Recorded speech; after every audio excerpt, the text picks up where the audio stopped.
இந்திய மாநிலங்கள் தமிழ்நாடுன்னு பறந்து விரிந்து எல்லை சார்ந்த பல்கலைக்கழகங்களிலிருந்து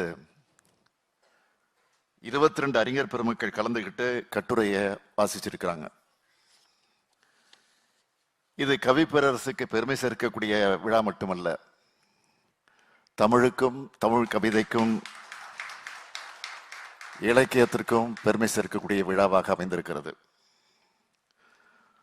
மொத்தத்தில் வைரமுத்துவை பாராட்ட உலகமே வந்திருக்கிற உலகளாவிய இலக்கிய விழா இந்த விழா. இப்படி ஒரு இலக்கிய திருவிழாவில் பங்கெடுப்பதில் நான் பெருமைப்படுகிறேன், மகிழ்ச்சி அடைகிறேன். பொதுவாக தலைவர் கலைஞர் அவர்கள் தான் நடுநாயகமாக இருந்து கவி பேரரசுடைய விழாக்கள் நடைபெறும். வைரமுத்துவர்கள் எழுதின 17 நூல்களை வெளியிட்ட கைகள் கலைஞருடைய கைகள். இது அவங்க 2 பேருக்கும் இருக்கக்கூடிய நட்பினுடைய அடையாளம். முதல்ல 1989ஆம் ஆண்டு எல்லா நதியிலும் என் ஓடம் என்ற புத்தகத்தை தலைவர் கலைஞர் அவர்களை வைத்து வெளியிட்டார். நம்முடைய வைரமுத்து அவர்கள் தலைவர் கலைஞர் அவர்களை தன்னுடைய ஆசான் என்றும் இலக்கிய தந்தை என்றும் கவிவரசர் அழைப்பார்கள். ஒரு முறை கவிஞர் தந்த புத்தகத்தில் எழுதியிருக்கிறத தலைவர் கலைஞர் அவர்கள் மேடையிலே வாசிச்சு காண்பிச்சார். என் இலக்கிய தந்தை கலைஞர் அவர்களே, பாண்டி நாட்டில் ஒரு கரட்டு காட்டில் காலம் என்னை ஒரு விதையாய் துப்பியது. சோழ நாட்டு மேகமே, நீங்கள் சொரிந்த மழையில்தான் விதைக்குள் இருந்து விருட்சம் விழுந்தது.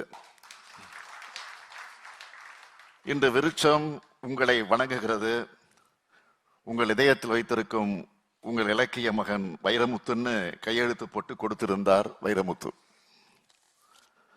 அத்தகைய நமது கவிப்பேரரசு அவர்களோட தமிழாற்று படை நூலையும் மகா கவிதை நூலையும் வெளியிடுகிற வாய்ப்பு எனக்கு கிடைத்தது. நிலம், நீர், தீ, காற்று, வானம் ஆகிய 5 பூதங்களையும் யாராலும் அடக்க முடியாது. ஆனால் ஒரு கவிஞனால தமிழ் கவிதைக்குள் அடக்க முடியும்னு மெய்ப்பிக்கிற புத்தகம்தான் இந்த மகா கவிதை நூல்னு அந்த விழாவில் நான் குறிப்பிட்டேன்.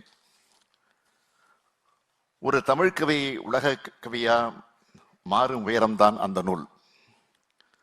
அது ஆங்கிலத்திலும் மொழிபெயர்க்க வேண்டும்னு அப்போ நான் ஒரு வேண்டுகோள் வச்சேன்.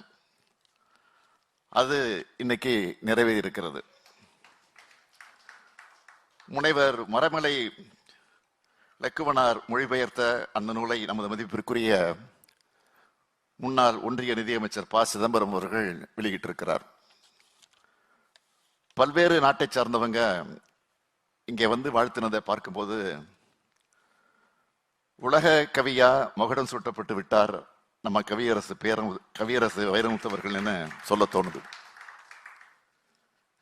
திறமான புலமையெனில் வெளிநாட்டோர் அதை வணக்கம் செய்தல் வேண்டும்னு மகாகவி பாரதியார் பாடினார். கவி பேரரசு வைரமுத்து திறமையான புலமையானவர் என்பது அடையாளம்தான் இன்னைக்கு அறிஞர்கள் எல்லாம் ஒன்று சேர்ந்து பாராட்டுவது. பொதுவா அறிஞர்கள், புலவர்கள் ஒருத்தர் இன்னொருத்தரை பாராட்ட மாட்டாங்க. ஆனா நம்ம ஜெகத்ரட்சகன் யாரையும் வஞ்சனை இல்லாமல் பாராட்டுவார். எல்லோரும் இப்படி இருக்க மாட்டாங்க. அறிஞர்கள், கவிஞர்கள், பேராசிரியர்கள்னு பெருமக்களால் போற்றப்படுகிற கவிஞரா நம்ம வைரமுத்து இருக்கிறார். இதை முன்கூட்டி உணர்ந்துதான் 1999ஆம் ஆண்டு பெய்யென்ன பெய்யும் மழை கவிதை நூல் வெளியீட்டு விழாவில் அப்போதைய முதலமைச்சர் கலைஞர் அவர்கள் சான்றோர்கள் நிறைந்த வகையில வைரமுத்துவுக்கு கவி பேரரசு என்ற பட்டத்தை வழங்கினார். அந்த கவி பேரரசு வைரமுத்து அவர்களுடைய படைப்புகள் குறித்த பன்னாட்டு கருத்தரங்கம் வைரமுத்தியம் என்ற பெயர்ல நடத்தப்படுது. வைரமுத்தியம் என்ற நூலை நான் வெளியிட திரு ஜெகதர்ஷன் அவர்கள் அதை பெற்றுக் கொண்டிருக்கிறார். கன்னித்தமிழ், கற்கண்டு தமிழ், கற்கத்தமிழ், காந்த தமிழ், காவிய தமிழ் ஆகியவற்றின் மூலமா மண்ணை, மக்களை, மொழியை, இனத்தை, மானுடத்தை காக்கும் கொள்கைகளை வடித்து கொடுத்ததால தான் அனைவராலும் பாராட்டப்படக்கூடிய மனிதராக நம்முடைய கவிய பேரரசு அவர்கள் விளங்குகிறார். அவருடைய 71வது வயசுல இந்த வைரமுத்தியம் விழா நடத்தப்பட்டாலும் 10 வயசில் இருந்த கவிதைகள் எழுத தொடங்கினார் இவர். இளங்கலை மாணவராக இருந்தப்பவே வைகரை மேகங்கள் என்ற முதல் கவிதை நூலை வெளியிட்டார்கள். மாணவரா அவர் இருந்தப்பவே ஒரு கல்லூரியில அதை பாடமாக வச்சுட்டாங்க. இதுதான் இவருடைய பெருமை. எல்லோரும் வயசான பிறகு வாழ்க்கை வரலாற்று எழுதுவாங்க. ஆனா 28 வயசிலேயே இதுவரை நான் என்ற தன் வரலாறு நூலை எழுதின அளவுக்கு அப்பவே புகழ்ந்து அந்த புகழை அடைந்து விட்டார் நம்ம வைரமுத்தவர்கள். 1983ஆம் ஆண்டு அந்த நூலை வெளியிட்டார். வைரமுத்தவர்கள் கவிப்பேரரசு என்ற நிலைக்கு வளர முடிஞ்சது என்பதற்கான முழு கதையும் அதில் தான் இருக்கு. பிற்காலத்தில் கிடைச்ச வெற்றிக்கும் புகழுக்கும் பின்னால் இருக்கக்கூடிய அனுபவம் தான் இத்தகைய வளர்ச்சிக்கு காரணம் என்பதை நீங்கள் எல்லாம் அறியலாம். என் பாதங்களுக்கு கீழே பூக்கள் இல்லை, மொய்த்து கிடந்தவை முட்களே, எனினும் ரத்தம் துடைத்து நடந்து வந்தேன் என்ற வரலாறு தான் அவரை இந்த அளவுக்கு கவிஞராய் படைப்பாளையாய் ஆக்கியிருக்கு. நாவல், சிறுகதை, பாடல், வரலாறு, தன் வரலாறு, பயணக்கட்டுரை, ஆராய்ச்சி கட்டுரை, திரைக்கதை, திரைக்கதை வசனம்னு இலக்கியத்தின் எல்லா வடிவங்களையும் நுழைந்து வெற்றி முகத்தை எடுத்து வந்தவர் தான் நம்முடைய வைரமுத்தவர்கள். சிறந்த பாடலாசிரியருக்கான தேசிய விருதை 7 முறை பெற்று 7 முறை பெற்ற ஒரே பாடலாசிரியர் இவராக தான் இருப்பார் என்று நான் கருதுகிறேன். தமிழ்நாடு அரசின் சிறந்த பாடலாசிரியர் விருதை 6 முறை பெற்றிருக்கிறார். இதுவரை 7500க்கும் மேற்பட்ட பாடல்களை அவர் எழுதியிருக்கிறார். 39 நூல்களை எழுதியிருக்கிறார். இவருடைய கவிதைகளும் நாவல்களும் இதுவரை 26 லட்சம் பிரதிகள் விற்பனை ஆகியிருக்கு. சாகித்ய அகாடமி விருது பெற்ற இவருடைய கள்ளிக்காட்டு இதிகாசம் நாவல் இந்தியாவின் 22 மொழிகளில் சாகித்ய அகாடமியால மொழிபெயர்க்கப்பட்டு வருது. இந்தியாவின் உயரிய விருதுகளான பத்மஸ்ரீ, பத்மபூஷன், சாதனா சம்மான் போன்ற விருதுகளை பெற்றவர். தமிழ்நாட்டின் புகழ்பெற்ற 3 அரசு பல்கலைக்கழகங்களின் கௌரவ டாக்டர் பட்டத்தையும் பெற்றிருக்கிறார். இவருடைய படைப்புகளை ஆராய்ச்சி செஞ்சு 100க்கும் மேற்பட்டவங்க எம்பிஎல் பட்டம் பெற்றிருக்காங்க. 60க்கும் மேற்பட்டோர் முனைவர் பட்டம் பெற்றிருக்காங்க. இதெல்லாம் சாதாரணமாக கிடைச்சிடல. அவருடைய தமிழுக்கும் சொல்லுக்கும் திறத்துக்கும் சொல்லுக்குள் இருக்கக்கூடிய கருத்துக்கும் கிடைச்ச மகுடங்கள். இந்த புகழையும் பெருமையையும் 3 தலைமுறைகளாக தக்க வச்சிருக்கிறது தான் பெரும் சாதனை. ஒரு படத்தோட காணாம போனவங்க இருக்காங்க. 5 புத்தகங்களோட முடிந்தவர்கள் கதையும் இருக்கு. ஆனா 50 ஆண்டுகளா இலக்கிய உலகத்தில் இடைவிடாம பயணிச்சுட்டு இருக்கிறார் நம்முடைய கவிப்பேரரசு வைரமுத்தவர்கள். 3 தலைமுறை படைப்பாளிகளோட, 3 தலைமுறை இயக்குநர்களோட, 3 தலைமுறை இசையமைப்பாளர்களோட, 3 தலைமுறை இளைஞர்களோட இயங்கிக்கிட்டு இருக்காரு. இன்னும் பல தலைமுறைகளோடும் அவர் பயணிப்பார். அப்படி ஒரு ஆற்றல் அவருடைய மொழிக்கு உண்டு. ஒவ்வொரு படைப்பையும் ஒவ்வொரு கருத்துக்கு அடிப்படையாக வச்சு படைச்சிருக்கிறார்.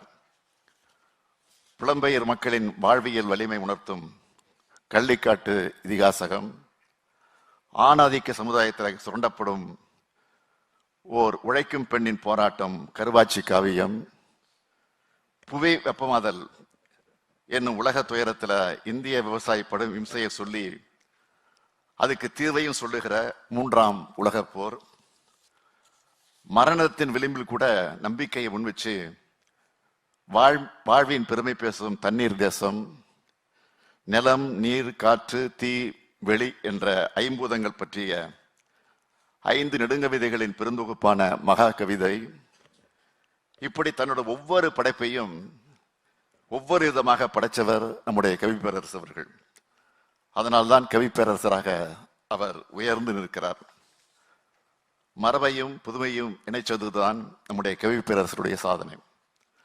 சங்க இலக்கியத்தையும் சந்த இலக்கியத்தையும் பிணைத்தவர் அவர். கனவையும் கலையையும் அரசியலையும் சேர்த்தவர் அவர். திரையையும் இலக்கியத்தையும் குடைத்தவர் அவர். தமிழையும் உலகத்தோடு கொண்டு போய் புகுத்தியவர். இதன் மூலம் மக்களுடைய நெஞ்சங்களில் நிறைஞ்சவர். அவர் நூலை படிக்காதவங்க இருக்கலாம், ஆனா அவர் பாட்டை கேட்காத செவிகள் நிச்சயமாக இருக்க முடியாது. என் வானம் பெரிது, என் கேள்வி பெரிது, என் தமிழ் பெரிது, என் தவம் பெரிது, என் தோள்களில் கணக்கும் லட்சியத்தோட வந்த அப்படின்னு சொல்லி அதே லட்சியத்துக்காக வாழுகிறவர் வைரமுத்தவர்கள். தமிழ் பண்பாட்டு மரபை, திராவிட சிந்தனை மரபை, பொது உடைமை கொள்கைகளை குறிக்கோளை கொண்டவராக தன்னை அடையாளம் காட்டிக்கிட்டு தான் வைரமுத்தவுடைய தனித்த சிறப்பாகும். திரைத்துறையில வளர்ந்த பிறகு, உயர்ந்த பிறகு, தேசிய விருதுகளை பெற்ற பிறகும் தன்னை திராவிட இயக்க படைப்பாளியாக மறைக்காம அவர் கட்டி காத்த பாராட்டு தான். அதற்காகத்தான் நானும் பாராட்ட வந்திருக்கிறேன். என் இளமை காலத்திலேயே தீ வளர்த்து கொண்டிருந்த திராவிட இயக்கத்துல எனது அடுப்புக்கு நெருப்பு எடுத்துக்கொண்டேன்னு சொல்லும் துணிச்சல் வைரமுத்துவுக்கு இருந்தது. தந்தை பெரியாரின் சுயமரியாதை சிந்தனையையும் புரட்சி கவிஞரின் கவிதை வரிகளும் பேரறிஞர் அண்ணாவினுடைய எழுத்தும் தன்னை வார்ப்பித்ததா அவர் சொல்லி இருக்கிறார்.